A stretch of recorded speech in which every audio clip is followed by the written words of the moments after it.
ನಮಸ್ತೆ, ನಾನು ಅಪರ್ಣಾ ಭಟ್. ನನ್ನ ಯೂಟ್ಯೂಬ್ ಚಾನೆಲ್ ಅಭಿಜ್ಞಾ ಲಾ ಸೀರೀಸ್ಗೆ ನಿಮಗೆಲ್ಲರೂ ಸ್ವಾಗತ.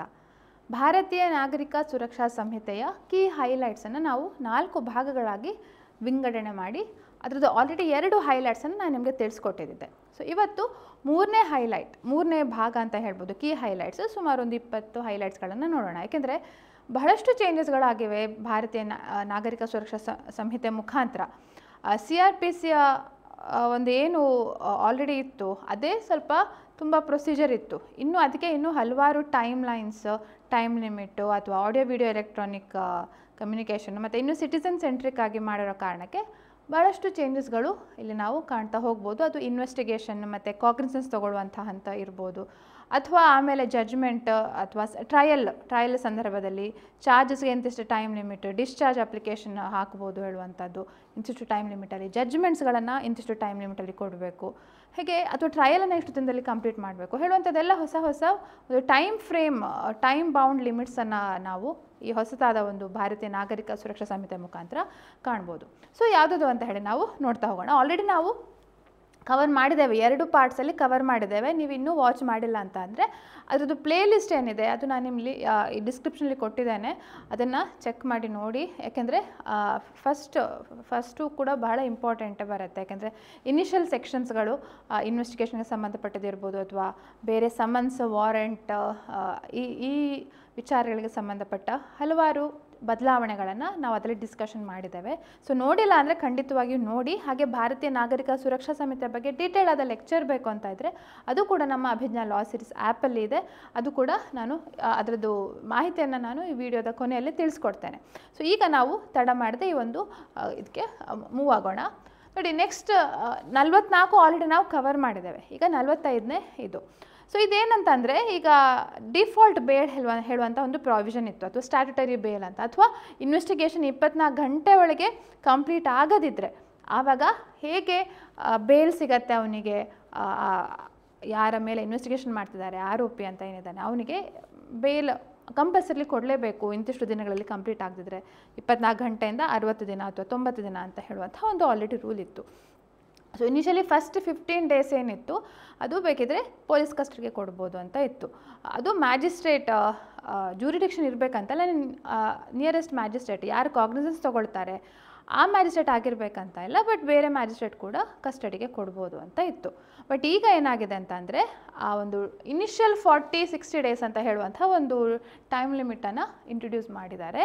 ಸೊ ಅದಿನ್ನೂ ಕೂಡ ಸ್ವಲ್ಪ ಮಟ್ಟಿಗೆ ಚರ್ಚೆಯಲ್ಲಿರುವಂಥ ವಿಚಾರ. ಈ ಮ್ಯಾಕ್ಸಿಮಮ್ 15 ಡೇಸ್ ಅಷ್ಟೇ ಪೊಲೀಸ್ ಕಸ್ಟಡಿನ, ಅಥವಾ ಇನ್ನೂ ಸ್ವಲ್ಪ ದಿನ 40-60 ಡೇಸಲ್ಲೂ ಪೊಲೀಸ್ ಕಸ್ಟಡಿ ಕೊಡ್ಬೋದಾ ಹೇಳುವಂಥದ್ದು. ಯಾಕೆಂದರೆ ಮುಂಚೆ only first 15 days police custody ಅಂತ ಇತ್ತು. ಆದರೆ ಈಗ ಆ ಶಬ್ದವನ್ನು ತೆಗೆದಿದ್ದಕ್ಕೆ ಓನ್ಲಿ 15 ಡೇಸ್, ಫಸ್ಟ್ 15 ಡೇಸಲ್ಲಿ ಪೊಲೀಸ್ ಕಸ್ಟಡಿ ಕೊಡಬೇಕು ಹೇಳುವಂಥ ವರ್ಡನ್ನು ಒಮಿಟ್ ಮಾಡಿದ್ದಕ್ಕೆ ನಾವು it is giving the meaning that ಯಾವುದೇ ಸಂದರ್ಭದಲ್ಲಿ ಇನಿಷಿಯಲ್ 40-60 ಡೇಸ್ ಸಂದರ್ಭದಲ್ಲಿ ಪೊಲೀಸ್ ಕಸ್ಟಡಿ ನೀಡ್ಬೋದು ಹೇಳುವಂಥ ಒಂದು ಪ್ರಿಸಂಪ್ಷನ್ನು ತಳಿಬೋದು. ಸೊ ಅದಕ್ಕೋಸ್ಕರ ಇದೊಂದು ಬಹಳ ಚರ್ಚಿತವಾದಂಥ ಒಂದು ಆಂಬಿಗ್ವಿಟಿ ಇರುವಂಥ ಸೆಕ್ಷನ್ ಅಂತಲೂ ಕೂಡ ಹಲವಾರು ಚರ್ಚೆ ಆಗ್ತಾ ಇದೆ. ಸೊ ಇದೊಂದು ಚೇಂಜ್ ಅಂತ ಹೇಳಿ ನಾವು ಹೇಳ್ಬೋದು. ಹಾಗೆ next further section 187 provides that the detention shall only be in a police station. So ಇದೊಂದು ಹೊಸದಾದೊಂದು ಪ್ರಾವಿಷನ್ ಆ್ಯಡ್ ಮಾಡಿದ್ದಾರೆ. ಏನಂದರೆ, ಎಲ್ಲಿ ಡಿಟೈನ್ ಮಾಡ್ತಾರೆ ಅದು ಕೇವಲ ಪೊಲೀಸ್ ಸ್ಟೇಷನ್ ಆಗಿರಬೇಕು, ಅಥವಾ ಪೊಲೀಸ್ ಕಸ್ಟಡಿಯಲ್ಲಿ ಪೊಲೀಸ್ ಸ್ಟೇಷನ್ನಲ್ಲಿ ಇರಬೇಕು, ಅಥವಾ ಜುಡಿಷಿಯಲ್ ಕಸ್ಟಡಿ ಆದರೆ ಪ್ರಿಸನ್ನಲ್ಲಿ ಇರಬೇಕು, ಅಥವಾ ಎಲ್ಲಿ ಸ್ಟೇಟ್ ಗೌರ್ಮೆಂಟ್ ಡಿಕ್ಲೇರ್ ಮಾಡುತ್ತೆ, ಸ್ಟೇಟ್ ಗೌರ್ಮೆಂಟ್ ಅಥವಾ ಸೆಂಟ್ರಲ್ ಗೌರ್ಮೆಂಟ್ ಇರ್ಬೋದು, ಪ್ರಿಸನ್ ಅಂತ ಡಿಕ್ಲೇರ್ ಮಾಡುತ್ತೆ, ಅಲ್ಲಿ ಮಾತ್ರ ಅವ್ರನ್ನ ಡಿಟೈನ್ ಮಾಡಬೇಕು. ಅದನ್ನು ಹೊರತುಪಡಿಸಿ ಬೇರೆ ಎಲ್ಲೂ ಕೂಡ ಡಿಟೈನ್ ಮಾಡಲಿಕ್ಕಿಲ್ಲ ಅಂತ ಹೇಳಿ ಸ್ಪಷ್ಟಪಡಿಸಿದ್ದಾರೆ. ಹಾಗೆ ನೆಕ್ಸ್ಟ್ ಸೆಕ್ಷನ್ ನಾವು ನೋಡ್ಲಿಕ್ಕೆ ಹೋದರೆ, ಯಾರು an accused who was not mandatorily in custody and produced in court for the magistrate to take cognizance of the charge sheet.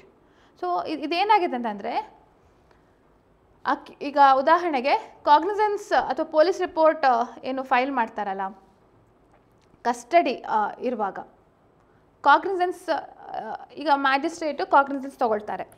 Cognisance ತೊಗೊಳ್ಳುವಾಗ ಚಾರ್ಜ್ ಶೀಟನ್ನು ಸಬ್ಮಿಟ್ ಮಾಡಿದಾಗ ಅಥವಾ ಪೊಲೀಸ್ ರಿಪೋರ್ಟನ್ನು ಸಬ್ಮಿಟ್ ಮಾಡಿದಾಗ ಆವಾಗ ಅಕ್ಯೂಸ್ಡ್ ಕಸ್ಟಡಿಯಲ್ಲಿ ಇರಬೇಕು ಅಂತ ಮೊದಲಿತ್ತು. ಆದರೆ ಈಗ ಅಂಥ ಕಂಪಲ್ಷನ್ ಇಲ್ಲ.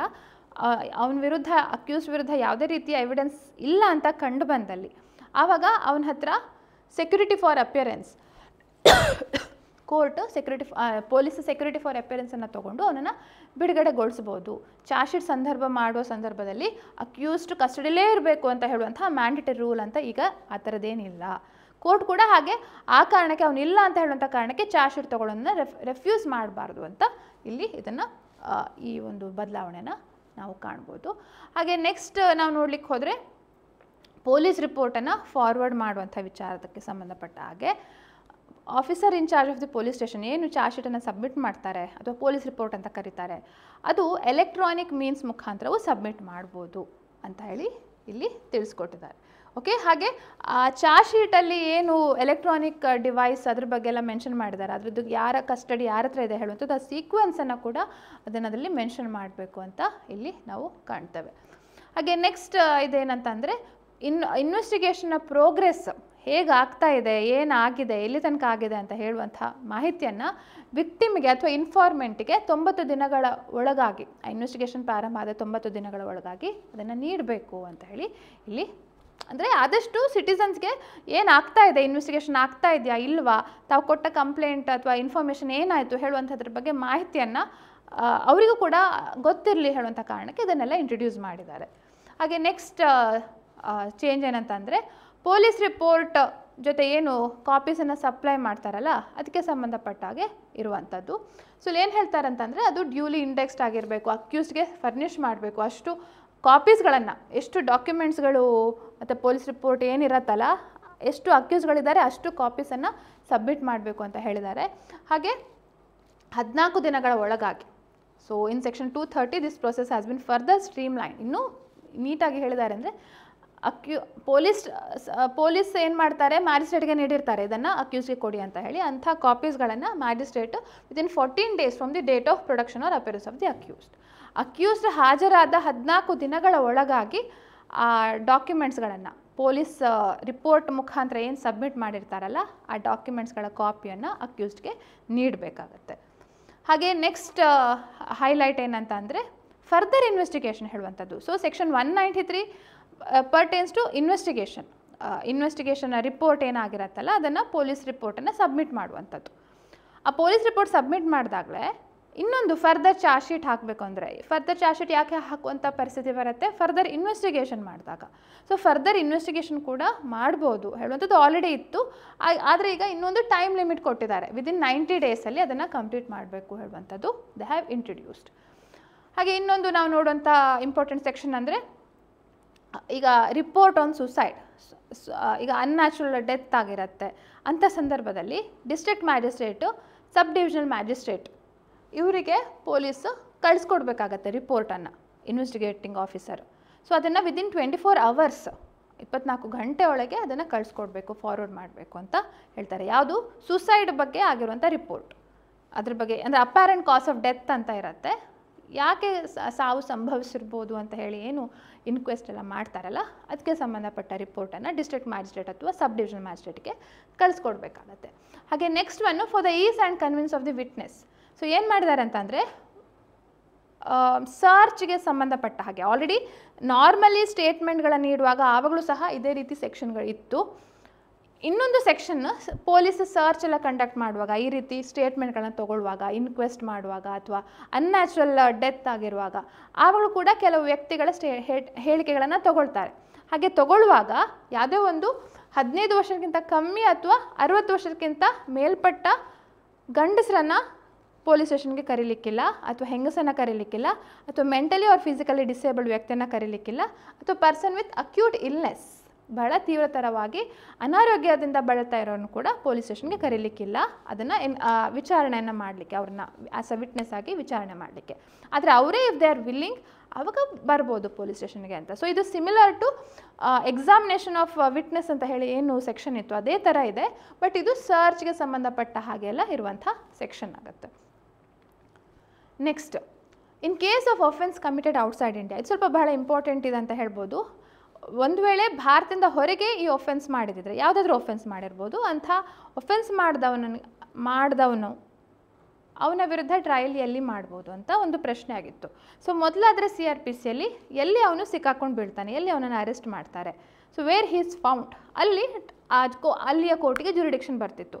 ಈಗ ಇನ್ನೊಂದು ಸೇರಿಸಿದ್ದಾರೆ ಏನಂತಂದರೆ ಎಲ್ಲಿ ಒಫೆನ್ಸ್ ರಿಜಿಸ್ಟರ್ ಆಗಿದೆ ಅಲ್ಲೂ ಕೂಡ ಟ್ರಯಲನ್ನು ಮಾಡ್ಬೋದು ಅಂತ ದೇ ಹ್ಯಾವ್ ಮೆನ್ಷನ್ಡ್. ಹಾಗೆ ಆ ರೀತಿಯ ಎವಿಡೆನ್ಸ್ ಎಲ್ಲ ಬೇರೆ ದೇಶದಿಂದ ಬರುವಂಥ ವ್ಯಕ್ತಿ ಅಥವಾ ಒಫೆನ್ಸ್ ಏನಿದೆ ಬೇರೆ ಕೇಸ್ ಅಂಥ ಒಫೆನ್ಸ್ಗೆ ಸಂಬಂಧಪಟ್ಟ ಹಾಗೆ ಅಂಥ ಟ್ರಯಲ್ಗೆ ಏನಾದರೂ ಎವಿಡೆನ್ಸ್ ಬೇಕಿದ್ರೆ ಅದು ಎಲೆಕ್ಟ್ರಾನಿಕ್ ಫಾರ್ಮಲ್ಲೂ ಕೂಡ ಅದನ್ನು ಪಡ್ಕೊಳ್ಬೋದು ಅಂತ. So as per the technology ಹೇಗೆ ಬದಲಾವಣೆ ಆಗ್ತಾ ಹೋಗಿದೆ ಅದೇ ರೀತಿ they have introduce so many changes. ಹಾಗೆ ಇನ್ನೊಂದು ನಾವು ನೋಡ್ಲಿಕ್ಕೆ ಹೋದರೆ in case of cognisance of offences by magistrate on police report. So police report ಮುಖಾಂತರ ಕಾಗ್ನಿಸೆನ್ಸ್ ತೊಗೊಳ್ಳುವಂಥ ಮ್ಯಾಜಿಸ್ಟ್ರೇಟ್ ಇದ್ದರೆ, ಸೊ ಇದು ನಾವು ಆಲ್ರೆಡಿ ಡಿಸ್ಕಷನ್ ಮಾಡಿದ್ದೇವೆ, ಪೊಲೀಸ್ ರಿಪೋರ್ಟನ್ನು ಹೇಗೆ ಎಲೆಕ್ಟ್ರಾನಿಕಲಿ ಸಬ್ಮಿಟ್ ಮಾಡ್ಬೋದು ಅದೇ ರೀತಿ ಮ್ಯಾಜಿಸ್ಟ್ರೇಟ್ ಕೂಡ ಎಲೆಕ್ಟ್ರಾನಿಕಲಿ ಸಬ್ಮಿಷನ್ ಆಗಿರುವಂಥ ಪೊಲೀಸ್ ರಿಪೋರ್ಟನ್ನು ಕಾಗ್ನಿಸೆನ್ಸ್ ತೊಗೊಳ್ಬೋದು ಅಂತ. ಸೊ ಆ ಒಂದು ಸೆಕ್ಷನ್ ಮತ್ತು ಈ ಒಂದು ಸೆಕ್ಷನು ಇಂಟರ್ಚೇಂಜಬಲ್. ಪೊಲೀಸ್ ರಿಪೋರ್ಟನ್ನು ಹೇಗೆ ಎಲೆಕ್ಟ್ರಾನಿಕ್ ಮುಖಾಂತರ ಸಬ್ಮಿಟ್ ಮಾಡ್ಬೋದು, electronic audio video electronic means ಮುಖಾಂತರ ಸಬ್ಮಿಟ್ ಮಾಡ್ಬೋದು, ಅದೇ ರೀತಿ ಯಾವ ಮ್ಯಾಜಿಸ್ಟ್ರೇಟು ಕಾಗ್ನಿಸೆನ್ಸನ್ನು ತೊಗೊಳ್ತಿರ್ತಾರೆ ಅವರು ಕೂಡ ಎಲೆಕ್ಟ್ರಾನಿಕ್ ಮೋಡ್ ಮುಖಾಂತರ ದೇ ಕ್ಯಾನ್ ಒಬ್ಟೇನ್ ದೆಮ್ ಅಲ್ವಾ. ಸೊ ಇದು ಒಂದು. ಸೊ ಹೆಚ್ಚಾಗಿ ನಾವು ಎಲೆಕ್ಟ್ರಾನಿಕ್ ಮೋಡ್ಗಳ ಚೇಂಜಸನ್ನು ನಾವು ಹಲವಾರು ಕಡೆ ಕಾಣ್ತಾ ಹೋಗ್ತೇವೆ. ಹಾಗೆ ಇನ್ನೊಂದು ನಾವು ಇಂಪಾರ್ಟೆಂಟ್ ಬದಲಾವಣೆ ನೋಡ್ಲಿಕ್ಕೆ ಹೋದರೆ ಈಗ ನೋಡಿ ಕೆಲವೊಂದು ಕಾಗ್ನಿಸೆನ್ಸ್ ತೊಗೊಳ್ಳುವಂಥ ಕೇಸಸ್ಗಳಿರ್ತವೆ. ಅಂಥ ಕೇಸಸಲ್ಲಿ ಪ್ರಯರ್ ಸ್ಯಾಂಕ್ಷನ್ ಬೇಕಾಗಿರುತ್ತೆ ಸೆಂಟ್ರಲ್ ಗೌರ್ಮೆಂಟಿಂದ, ಸ್ಟೇಟ್ ಗೌರ್ಮೆಂಟಿಂದ. ಯಾವುದೋ ಒಂದು ವ್ಯಕ್ತಿಯ ವಿರುದ್ಧ ಪ್ರಕರಣವನ್ನು ಮುಂದುವರಿಸಬೇಕಂತಂದರೆ ಅವರಿಂದ ಸ್ಯಾಂಕ್ಷನ್ ಆ ಗೌರ್ಮೆಂಟಿಂದ ಒಪ್ಪಿಗೆ ಬೇಕಾಗಿರುತ್ತೆ. ಆದರೆ ಕೆಲವೊಂದು ಸಲ ಲೇಟ್ ಆಗುತ್ತಲ್ವ, ಸೊ ಅದಕ್ಕೋಸ್ಕರ ಹೇಳ್ತಾರೆ ಆ ಸ್ಯಾಂಕ್ಷನಿಂಗ್ ಅಥಾರಿಟಿ 120 ದಿನಗಳ ಒಳಗಾಗಿ ಪರ್ಮಿಷನ್ ಕೊಡಬೇಕು for the complaint or for commencement of trial ಅಥವಾ to take for the court to take cognizance. Court ಇಲ್ಲಾಂದರೆ ಕಾಗ್ನಿಸೆನ್ಸ್ ತೊಗೊಳ್ಳೋದಿಲ್ಲ ಅಂಥ ಸ್ಯಾಂಕ್ಷನ್ ಇಲ್ದಿದ್ರೆ. ಸೊ ವಿದಿನ್ 120 ದಿನಗಳ ಒಳಗಾಗಿ ಅವರು ಆ ಸ್ಯಾಂಕ್ಷನನ್ನು ನೀಡಬೇಕು. ನೀಡದಿದ್ರೆ ಅಂಥ ಟೈಮಲ್ಲಿ ಅದು ಅವರು ಸ್ಯಾಂಕ್ಷನ್ ನೀಡಿದ್ದಾರೆ ಹೇಳುವಂಥದ್ದೇ ಒಂದು ಡೀಮಿಂಗ್ ಪ್ರಾವಿಷನ್ ಆಗುತ್ತೆ ಎಂದು ಅರ್ಥೈಸ್ಬೋದು ಅಂತ ಹೇಳ್ತಾರೆ. Next one. ಸೊ ಇನ್ನೊಂದು ಬದಲಾವಣೆ ಏನಂತಂದರೆ ನಾವಿಲ್ಲಿ ಕಾಣೋ ಪ್ರಕಾರ grant an opportunity the accuse person to present his side. ಇದು ಯಾವುದಂತಂದರೆ ಈಗ ಕಂಪ್ಲೇಂಟ್ ಕೇಸಸಲ್ಲಿ ಮೊದಲೇನಾಗಿತ್ತು, ಅಕ್ಯೂಸ್ಡನ್ನ ಹಿಯರ್ ಮಾಡದೆ ಡೈರೆಕ್ಟಾಗಿ ಕಂಪ್ಲೇನೆಂಟನ್ನು ವಿಟ್ನೆಸ್ಗಳನ್ನು ಎಕ್ಸಾಮಿನ್ ಮಾಡಿ ಆಮೇಲೆ ಕೆಲವೊಂದು ಅವಶ್ಯಕತೆ ಇರುವಂತಹ ನೆಸೆಸರಿ ಮೆಷರ್ಸನ್ನು ತೊಗೊಂಡು ಆಮೇಲೆ ಬೇಕಿದ್ರೆ ಅಕ್ಯೂಸ್ಡ್ಗೆ ತಿಳಿಸ್ತಿದ್ರು, ಸಮನ್ಸ್ ಅಥವಾ ವಾರೆಂಟ್ ಮುಖಾಂತರ ತಿಳಿಸ್ತಿದ್ರು. ಇಶ್ಯೂ ಆಫ್ ಪ್ರೋಸೆಸ್ ಆಗ್ತಿತ್ತು. ಆದರೆ ಈಗಿನ ಪ್ರಕಾರ ಏನು ಹೇಳ್ತಾರೆ ಅಂದರೆ ಅಕ್ಯೂಸ್ಡ್ಗೂ ಕೂಡ ಗೊತ್ತಾಗಬೇಕು, ಅಕ್ಯೂಸ್ಡ್ಗೂ ಒಂದು ಆಪರ್ಚುನಿಟಿ ಆಫ್ ಹಿಯರಿಂಗ್ ಬೇಕು before taking cognisance of complaint cases ಅಂತ ಹೇಳಿ ಅಕ್ಯೂಸ್ಡ್ಗೆ ಒಂದು ಆಪರ್ಚುನಿಟಿ ನೀಡಬೇಕು before taking cognisance of complaint cases. ಯಾಕಂದರೆ ಸುಳ್ಳು ಕೇಸ್ ಆಗಿದ್ರೆ ಅಲ್ವಾ, ಸೊ ಹಾಗಾಗಬಾರ್ದು ಅಂತ ಹೇಳಿ ಇಲ್ಲೊಂದು ಇಂಟ್ರೊಡ್ಯೂಸ್ ಮಾಡಿದ್ದಾರೆ. ಹಾಗೆ ನೆಕ್ಸ್ಟ್ ಒಂದು ಇಂಪಾರ್ಟೆಂಟ್ ಬದಲಾವಣೆ ಏನಂತಂದರೆ ಪಬ್ಲಿಕ್ ಸರ್ವೆಂಟ್ಸ್ಗಳ ವಿರುದ್ಧ ಕೇಸ್ ಅಥವಾ ಕಂಪ್ಲೇಂಟ್ ಮುಖಾಂತರ ಕೋರ್ಟಿಗೆ ಹೋಗ್ತಾರಂತಾದರೆ ಕೋರ್ಟು ಕೆಲವೊಂದು ನೆಸೆಸರಿ ಮೆಷರ್ಸನ್ನು ಅಡಾಪ್ಟ್ ಮಾಡ್ಕೊಳ್ಬೇಕು. ಸುಮ್ಮನೆ ಪಬ್ಲಿಕ್ ಸರ್ವೆಂಟ್ ವಿರುದ್ಧ ಕೇಸನ್ನು ತೊಗೊಳ್ಬಾರ್ದು. ಏನಂತ ಮಾಡಬೇಕು, ಅವನ ಒಂದು ಅಸರ್ಷನ್ಸನ್ನು ಕೇಳಬೇಕು, ಪಬ್ಲಿಕ್ ಸರ್ವೆಂಟ್ನ ಅಸರ್ಷನ್ಸನ್ನು ಕೇಳಬೇಕು ಮತ್ತು ಅವನ ಸುಪೀರಿಯರ್ ಆಫೀಸರ್ಸಿಂದ ಕೆಲವೊಂದು ಫ್ಯಾಕ್ಟ್ಸ್ ಸರ್ಕಮ್ಸ್ಟೆನ್ಸಸ್ಗಳನ್ನು ಮಾಹಿತಿಯನ್ನು ತರಿಸ್ಕೊಳ್ಬೇಕು ಅಂತ ಇಲ್ಲಿ ನಾವು ಕಾಣ್ತೇವೆ. ಹಾಗೆ ನೆಕ್ಸ್ಟ್ ಒಂದು ಸೆಕ್ಷನ್ ಏನಂತಂದರೆ issue of process summons and warrants may also be issued through electronic means. So ನಾವು ಹೇಗೆ ನಾರ್ಮಲ್ ಸಮನ್ಸ್ ವಾರೆಂಟನ್ನು ಎಲೆಕ್ಟ್ರಾನಿಕ್ ಮೋಡ್ ಮುಖಾಂತರ ಇಶ್ಯೂ ಮಾಡ್ಬೋದು ಅಂತ ನಾವು ಆಲ್ರೆಡಿ ನೋಡಿದ್ವಿ ಇನಿಷಿಯಲ್ ಸೆಕ್ಷನ್ಸ್ಗಳಲ್ಲಿ. ಹಾಗೆ ಇದೇ ರೀತಿ ಕೋರ್ಟ್ ಯಾವಾಗ ಪ್ರೊಸೆಸನ್ನು ಇಶ್ಯೂ ಮಾಡುತ್ತೆ ಆವಾಗಲೂ ಸಹ ಸಮನ್ಸ್ ಅಂದರೆ ಇನ್ನೊಂದು ಸೆಕ್ಷನ್ ಇಲ್ಲಿ ಅದಕ್ಕೆ ಒಂದು ಸ್ಟ್ರೆಂಥನಿಂಗ್ ಪ್ರಾವಿಷನ್ ಅಂತ ಹೇಳ್ಬೋದು. Already we have seen this. So ಅದ್ರ ಮುಖಾಂತರ ಎಲ್ಲ ಕಡೆ ಬದಲಾವಣೆ ಮಾಡಿರೋದಕ್ಕೆ ಆಯಾ ಸೆಕ್ಷನ್ಸ್ಗಳಲ್ಲಿ ರೆಲೆವೆಂಟ್ ಬದಲಾವಣೆ ಆಗ್ತಾ ಇವೆ. ಸೊ ಅದೇ ರೀತಿ ಎಲೆಕ್ಟ್ರಾನಿಕ್ ಮೀನ್ಸ್ ಮುಖಾಂತರನೂ ಸಮನ್ಸ್ ಮತ್ತು ವಾರೆಂಟನ್ನು ಇಶ್ಯೂ ಮಾಡ್ಬೋದು ಅಂತ ತಿಳಿಸ್ಕೊಟ್ಟಿದ್ದಾರೆ. ನೆಕ್ಸ್ಟ್ ಒಂದು ಸೆಕ್ಷನ್ ಏನಂತಂದರೆ ಈಗ ಕೆಲವೊಂದು ಇದರಲ್ಲಿ ನೋಡಿ ಸಪ್ಲೈ ಆಫ್ ಕಾಪೀಸ್ ಅವಶ್ಯಕತೆ ಇರುತ್ತೆ. ಪೊಲೀಸ್ ರಿಪೋರ್ಟ್ ಮುಖಾಂತರ ಇನಿಷಿಯೇಟ್ ಆಗಿರುವಂಥ ಪ್ರೊಸೀಡಿಂಗಲ್ಲಿ ಪೊಲೀಸ್ ರಿಪೋರ್ಟ್ ಮತ್ತು ಬೇರೆ ಡಾಕ್ಯುಮೆಂಟ್ಸ್ಗಳನ್ನು ಅದರ ಕಾಪಿಯನ್ನು ಸಪ್ಲೈ ಮಾಡಬೇಕಾಗತ್ತೆ, ಅಕ್ಯೂಸ್ಗೆ ಸಪ್ಲೈ ಮಾಡಬೇಕು, ಅಕ್ಯೂಸ್ ಅಥವಾ ವಿಕ್ಟಿಮ್ಗೆ. ಸೊ ಆ ಒಂದು ಕಾಪೀಸ್ಗಳನ್ನು it has to be made within 14 days from the date of production or appearance of the accused. 14 ದಿನಗಳ ಒಳಗಾಗಿ ಅವರಿಗೆ ಕಾಪೀಸ್ಗಳನ್ನು ಅವೈಲೇಬಿಲಿಟಿ ಮಾಡಿಕೊಡ್ಬೇಕು ಅಂತ ಹೇಳ್ತಾರೆ. ಹಾಗೆ ಬಹಳಷ್ಟು ವಾಲ್ಯೂಮಿನಸ್ ಡಾಕ್ಯುಮೆಂಟ್ಸ್ ಆಗಿದ್ದಿದ್ರೆ, ತುಂಬ ಹ್ಯೂಜ್, ತುಂಬ ಪೇಜಸ್ ಇರುವಂಥ ಡಾಕ್ಯುಮೆಂಟ್ಸ್ ಆಗಿದ್ದಿದ್ರೆ ಆವಾಗ ಎಲೆಕ್ಟ್ರಾನಿಕ್ ಮೀನ್ಸ್ ಮುಖಾಂತರವೂ ಕೂಡ ಆ ಡಾಕ್ಯುಮೆಂಟ್ಸ್ಗಳನ್ನ ಫರ್ನಿಷ್ ಮಾಡ್ಬೋದು ಅಂತ. ಸೊ ಆದಷ್ಟು ಇದನ್ನು ಕಮ್ಮಿ ಮಾಡಿದ್ದಾರೆ. ಪೇಪರ್ ವೇಸ್ಟ್ ಆಗುವಂತಹ ಏನು ಮೆಕ್ಯಾನಿಸಮ್ ಇದೆ ಎಲೆಕ್ಟ್ರಾನಿಕ್ ಮೀನ್ಸ್ ಮುಖಾಂತರನೂ you can furnish the copy ಅಂತ ಹೇಳಿ they have introduce it here. So ಒಂದು ಟೈಮ್ ಲೈನ್ ಮತ್ತು ಹಾಗೆ ಎಲೆಕ್ಟ್ರಾನಿಕ್ ಮೀನ್ಸನ್ನು ನಾವಿಲ್ಲಿ ಕಾಣ್ತೇವೆ. ಹಾಗೆ ನೆಕ್ಸ್ಟ್ ಬರುವಂಥದ್ದಂದರೆ ಈಗ ಕೇಸಸನ್ನು ಕಮಿಟ್ ಮಾಡ್ತಾರೆ ಟ್ರಯಲ್ ಕೋರ್ಟಿಂದ. ಒಂದು case exclusively sessions court try ಮಾಡುವಂಥ ಕೇಸ್ ಆಗಿದ್ದರೆ ಒಂದು ಕೋರ್ಟಿಂದ ಮ್ಯಾಜಿಸ್ಟ್ರೇಟ್ ಕೋರ್ಟಿಂದ ಸೆಷನ್ಸ್ ಕೋರ್ಟಿಗೆ ಕಮಿಟ್ ಮಾಡ್ತಾರೆ. ಸೊ ಹಾಗೆ ಕಮಿಟ್ ಮಾಡುವಾಗ ಆ ಕಾಗ್ನಿಸೆನ್ಸ್ ಪ್ರೊಸೀಡಿಂಗ್ಸ್ ಏನಿರುತ್ತೆ, ಕಾಗ್ನಿಸೆನ್ಸ್ ತಗೊಂಡ 90 ದಿನಗಳ ಒಳಗಾಗಿ ಕಮಿಟ್ಮೆಂಟ್ ಮಾಡಬೇಕು ಅಂತ ಇಲ್ಲಿ ಹೊಸದಾಗಿ ಒಂದು ಇಂಟ್ರಡ್ಯೂಸ್ ಮಾಡಿದ್ದಾರೆ. ಹಾಗೆ ನೆಕ್ಸ್ಟ್ ಸೆಕ್ಷನ್ ಏನಂತ ಅಂದರೆ, ಈಗ ಕೆಲವೊಂದು ಇದರಲ್ಲಿ ಸೆಷನ್ಸ್ ಟ್ರಯಲಲ್ಲಿ ಕೆಲವೊಂದು ಟೈಮ್ ಲೈನನ್ನು ಎನ್ಶೋರ್ ಮಾಡಿದ್ದಾರೆ. ಏನಂತ ಅಂದರೆ 60 ದಿನಗಳ ಒಳಗಾಗಿ ಏನು ಮಾಡಬೇಕು, they have to frame the charges from the first hearing on ಚಾರ್ಜ್ನ ಎಷ್ಟು ದಿನಗಳೊಳಗೆ ಮಾಡಬೇಕು. ಅಥವಾ ಡಿಸ್ಚಾರ್ಜ್ ಅಪ್ಲಿಕೇಶನ್ ಏನಾದರೂ ಹಾಕಲಿಕ್ಕಿದ್ರೆ 60 ದಿನಗಳ ಒಳಗಾಗಿ ಅವ್ನು ಕಮಿಟ್ ಆದ 60 ದಿನಗಳ ಒಳಗಾಗಿ ಡಿಸ್ಚಾರ್ಜ್ ಅಪ್ಲಿಕೇಶನ್ನ ಹಾಕಬೇಕು ಅಂತ ಹೇಳ್ತಾರೆ. ಹಾಗೆ ಅಕ್ಯೂಸ್ಡ್ಗೆ ಆಡಿಯೋ ವಿಡಿಯೋ ಮೀನ್ಸ್ ಮುಖಾಂತರ ಕೂಡ ಅವನಿಗೆ ಚಾರ್ಜನ್ನು ಅವನಿಗೆ ಓದಿ ಎಕ್ಸ್ಪ್ಲೇನ್ ಮಾಡಿ ಹೇಳ್ಬೋದು ಅಂತ ಇನ್ನೊಂದು ಬದಲಾವಣೆ. ಹಾಗೆ ನೆಕ್ಸ್ಟ್ ನೋಡ್ಲಿಕ್ಕೆ ಹೋದರೆ ಕೆಲವೊಂದು ಎಲೆಕ್ಟ್ರಾನಿಕ್ ಮೀನ್ಸ್ ಮುಖಾಂತರ ಎವಿಡೆನ್ಸ್ ತೊಗೊಳ್ಬೋದು ಸೆಷನ್ಸ್ ಟ್ರಯಲಲ್ಲಿ ಹೇಳ್ತಾರೆ. ಸೊ ಸೆಷನ್ಸ್ ಟ್ರಯಲ್ ಅಂದರೆ ಸ್ವಲ್ಪ ಸೀರಿಯಸ್ ಕೇಸಸ್ಗಳಲ್ವಾ. ಸೊ ಸೆಷನ್ಸ್ ಟ್ರಯಲ್ ಮುಖಾಂತರ ಆಡಿಯೋ ವಿಡಿಯೋ ಎಲೆಕ್ಟ್ರಾನಿಕ್ ಮೀನ್ಸ್ ಮುಖಾಂತರ ಎವಿಡೆನ್ಸ್ ತೊಗೊಳ್ಬೋದು.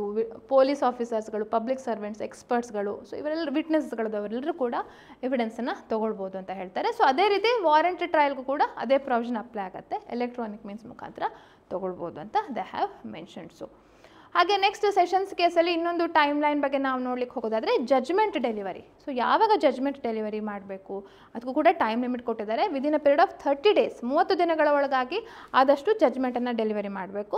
ಹೆಚ್ಚು ಅಂದರೆ 45 ದಿನಗಳ ತನಕ ಎಕ್ಸ್ಟೆಂಡ್ ಮಾಡ್ಬೋದು ಅಂತ. ಹಾಗೆ ಜಜ್ಮೆಂಟ್ ನೀಡಿದ ಆದ ನಂತರ ವಿದಿನ್ 7 ದಿನಗಳ ಒಳಗಾಗಿ, ಜಜ್ಮೆಂಟ್ ಮಾಡಿದ 7 ದಿನಗಳ ಒಳಗಾಗಿ ಅದನ್ನು ವೆಬ್ ಪೋರ್ಟಲ್, ಹೈಕೋರ್ಟ್ನ ಪೋರ್ಟಲ್ ಏನಿರುತ್ತೆ ಅಲ್ಲಿ ಜಜ್ಮೆಂಟ್ ಕಾಪಿಯನ್ನು ಅಪ್ಲೋಡ್ ಮಾಡಬೇಕು from the date of judgement 7 ದಿನಗಳ ಒಳಗಾಗಿ. ಸೊ ಇದು ಕೂಡ ನಾವು ಇನ್ನೊಂದು ಚೇಂಜನ್ನು ಕಾಣುವಂಥದ್ದು. ಹಾಗೆ ಇನ್ನು ವಾರೆಂಟ್ ಕೇಸಸ್ಗೆ ಬಂದಾಗ ಇಲ್ಲೂ ಕೂಡ ಡಿಸ್ಚಾರ್ಜ್ ಅಪ್ಲಿಕೇಶನ್ ಹಾಕೋದಾದರೆ ಅಂದರೆ ಹೊಸ ಪ್ರಾವಿಷನ್ ಇದು. ಡಿಸ್ಚಾರ್ಜ್ ಇಲ್ಲದ್ರೆ ಕೋರ್ಟ್ ಮಾಡ್ತಿತ್ತು, ಈಗ ಅಕ್ಯೂಸ್ಡೆಸ್ ಬೇಕಿದ್ರೆ ಅಪ್ಲಿಕೇಶನ್ ಹಾಕ್ಬೋದು ನನ್ನ ವಿರುದ್ಧ ಯಾವ ಚಾರ್ಜಸ್ ಇಲ್ಲ ಅಂತ ಹೇಳಿ. ಸೊ ಡಿಸ್ಚಾರ್ಜ್ ಮಾಡಿ ನನ್ನನ್ನು ಅಂತ ಹೇಳಿ. So within 60 days from the date of supply of documents, ಅವನಿಗೆ ಕಾಪೀಸ್ಗಳನ್ನು ಡಾಕ್ಯುಮೆಂಟ್ಸ್ನ ಯಾವಾಗ ಸಪ್ಲೈ ಮಾಡಿರ್ತಾರೆ, ಸಪ್ಲೈ ಮಾಡಿದ 60 ದಿನಗಳ ಒಳಗಾಗಿ he can file the application of discharge. ಹಾಗೆ ಚಾರ್ಜ್ ಕೂಡ 60 ದಿನಗಳ ಒಳಗಾಗಿ ಫ್ರೇಮ್ ಮಾಡಬೇಕು within first hearing of the charge. Okay, ಇನ್ನು ನೆಕ್ಸ್ಟ್ ಬರುವಂಥದ್ದು 265 ಮತ್ತು 266 ಪ್ರಾಸಿಕ್ಯೂಷನ್ ಎವಿಡೆನ್ಸ್ ಯಾವ ರೀತಿ ಅಂತ ಹೇಳುವಂಥದ್ದು. ಸೊ ಹಾಗೆ ಇಲ್ಲಿ ನಾವು ಸೆಷನ್ಸ್ ಟ್ರಯಲಲ್ಲಿ ಹೇಗೆ ನೋಡಿದ್ವಲ್ಲ ಅದೇ ರೀತಿ ಇಲ್ಲೂ ಕೂಡ ವಿಟ್ನೆಸ್ಗಳ ಎವಿಡೆನ್ಸನ್ನು ಆಡಿಯೋ ವಿಡಿಯೋ ಎಲೆಕ್ಟ್ರಾನಿಕ್ ಮೀನ್ಸ್ ಮುಖಾಂತರ ತೊಗೊಳ್ಬೋದು. At the designated place to be notify by the state government ಎಲ್ಲಿ ನೋಟಿಫೈ ಮಾಡುತ್ತೆ ಒಂದು ಡೆಸಿಗ್ನೇಟೆಡ್ ಪ್ಲೇಸ್ ಅಂತ, ಅಲ್ಲಿ ಆಡಿಯೋ ವಿಡಿಯೋ ಎಲೆಕ್ಟ್ರಾನಿಕ್ ಮೀನ್ಸ್ ಮುಖಾಂತರ ಈ ವಿಟ್ನೆಸ್ಗಳದ್ದು ಎವಿಡೆನ್ಸನ್ನು ತೊಗೊಳ್ಬೋದು ಅಂತ ಹೇಳಿ ನಾವಿಲ್ಲಿ ಕಾಣ್ಬೋದು. ಸೊ ಇದಿಷ್ಟು ನಾವು ನೋಡ್ತಾ ಇರುವಂಥದ್ದು ಒಂದು 20ರಿಂದ 22 ಚೇಂಜಸ್ಗಳನ್ನು, ಹೈಲೈಟ್ಸ್ಗಳನ್ನು ನಾವು ನೋಡಿದ್ವಿ in a very quick manner. So detail ಆಗಿ ನಿಮಗೆ ಇದ್ರ ಬಗ್ಗೆ ಕ್ಲಾಸಸ್ ಬೇಕಂತ ಇದ್ದರೆ we already have a live class which is conducted. ನಿಮ್ಗೆ ಗೊತ್ತಿರ್ಬೋದು www.abhijnalegal.in ಅಂತ ಹೇಳುವಂಥ ನಮ್ಮ ವೆಬ್ಸೈಟ್ ಇದೆ, ಅಥವಾ ಅಭಿಜ್ಞಾ ಲಾ ಸೀರೀಸ್ ಅಂತ ಆ್ಯಪ್ ಕೂಡ ಇದೆ ಗೂಗಲ್ ಪ್ಲೇಸ್ಟೋರಲ್ಲಿ. ಅದನ್ನು ನೀವು ಡೌನ್ಲೋಡ್ ಮಾಡಿಕೊಂಡು ನಿಮ್ಮ ಫೋನ್ ನಂಬರ್ ಹಾಕಿ ಲಾಗಿನ್ ಆದರೆ OTP ಬರುತ್ತೆ, ಲಾಗಿನ್ ಆಗುತ್ತೆ. ಅವಾಗ ನಿಮಗೆ ಅಲ್ಲಿ ನಮ್ಮ ಇರುವಂಥ ವೇರಿಯಸ್ ಕೋರ್ಸಸ್ಗಳು ಅದರದ್ದು ಡೀಟೇಲ್ ಮಾಹಿತಿ ಸಿಗುತ್ತೆ. ಸೊ ಕೇವಲ BNSS ಅಷ್ಟೇ ಅಲ್ಲ, ನಮ್ಮ ಹತ್ರ ಬೇರೆ ಬೇರೆ ಬುಕ್ಸ್ಗಳು ಕೂಡ, ಸ್ಟಡಿ ಮೆಟೀರಿಯಲ್ ಕೂಡ ವಿ ಆರ್ ಆಫರಿಂಗ್. ಹಾಗೆ ಜೂರಿಸ್ ಅಂತ ಹೇಳುವಂಥ ಒಂದು ಕಂಪ್ಲೀಟ್ ಪ್ಯಾಕೇಜ್, ಕರ್ನಾಟಕ ಜುಡಿಷರಿಗೆ ಪ್ರಿಲಿಮ್ಸ್ ಮೇನ್ಸ್ಗೆ ಸಂಬಂಧಪಟ್ಟದ್ದು, ಅದಕ್ಕೆ ಸಂಬಂಧಪಟ್ಟ ಬುಕ್ಸ್ಗಳು ಅವೆಲ್ಲವೂ ಕೂಡ we are giving through a complete package Juris batch.